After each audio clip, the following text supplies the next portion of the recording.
I know it can be tempting to skip the formalities of getting a contract signed by your busy client, especially if you're simply doing some work for a friend or you're in the midst of the excitement around landing your first big client. You just want to get to work and start getting paid. However, not getting even a quick and easy contract signed before starting your project can hurt you and your business. In this video, you'll learn the importance of taking the time to get a signed contract in place and the essential elements you want to include in your contract. Hi, I'm Kathy Goughenour, your business coach and trainer exclusively for virtual assistants. I've helped hundreds of women just like you achieve their dreams of working from home as well-paid VAs. On this YouTube channel, I'll show you how to create a VA career so you can gain the freedom, flexibility, and financial security you desire and deserve. I want to begin by giving a short disclaimer. I am not an attorney or an accountant, and I highly recommend talking with an attorney or an accountant to help you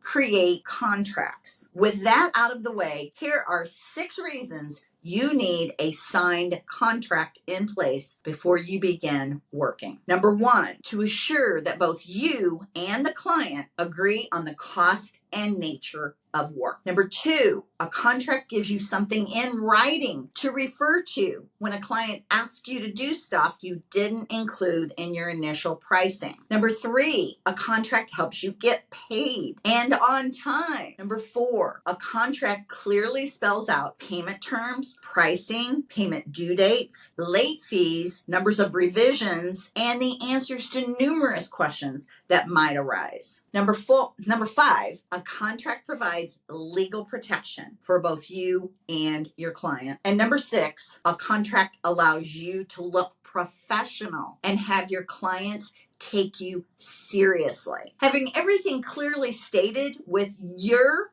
and your client's signature ensures you are getting paid for what was agreed upon and paid more if more work is requested and you agree to do it. Once you have a good contract in place, the next time a client tries to sneak in a little, "Oh, could you create another graphic? It won't take very long," you can politely respond, "That isn't included in our current contract, but I'd be happy to add that on." Bam, no worry. Now let's talk about 6 items you want to include in your contract. Number 1, the names and addresses of all people involved, including their business names. Number 2, a clear outline of what is actually included. And we're talking about details here. For example, if you're blogging for someone, include how long the blog post will be. Is it going to be 500 words? Is it going to be 700 words? Include if you're going to provide graphics and the type of graphics they want. Include if you're posting it and where you'll be posting it. Include if you're marketing it on social media and where. Include how many blog posts you'll do and in what length of time. And on and on and on. Number 3, you want to include the price. When each payment needs to be paid